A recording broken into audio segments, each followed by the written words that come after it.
with the Halachot of Lashon Hara. Again, we are now discussing who loses the protection of Amitecha. We spoke at length already. The mitzvah of Lashon Hara applies only to those who conduct themselves as part of your nation, Amitecha. We spoke yesterday or last time, Mumar Le'Teavon, someone that is an apikoros chas v'shalom, or does it in spite. He goes against the Torah and the mitzvot in spite of Hashem, God forbid. Second category is Mumar Le'Teavon. If a sinner consistently violates well-known averot, even averot derabanan, in order to fulfill his desires, he is considered a Mumar Le'Teavon and is also included in the category of non-Amitecha. He loses the protection of this pasuk. How do you define non-well-known averot?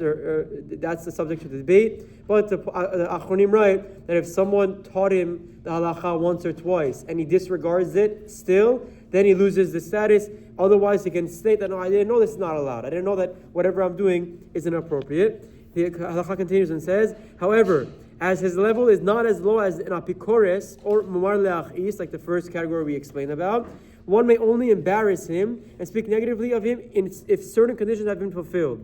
If the conditions are met and it is for constructive purpose, one may denigrate him in his presence and not in his presence, even if it is not well known that he is a rasha. It is even considered a mitzvah to speak negatively about him under certain circumstances regarding negative things that one sees or hears about him, in order to make people aware of his misguided ways and to stay away from him. This is only permissible if the speaker has proper intent, l'shem shamayim. Additionally, one does not have to judge him favorably since he is no longer considered amitecha. So again, it sounds extreme. We've been spending 70 plus shiurim highlighting and emphasizing how meticulous and careful we have to be. And then the Chafetz Chaim brings these halachot that if someone doesn't subscribe to your nation, he's a free-for-all. He's like a goy chas v'shalom. And the truth of the matter is, it's obviously the halacha. The Chafetz Chaim brings it the halacha, and it's what the halacha is. But there are a lot of like we've explained, there are parameters and ramifications. It doesn't just mean now everyone in our generation who doesn't keep the mitzvot is now free-for-all for Lashon Hara.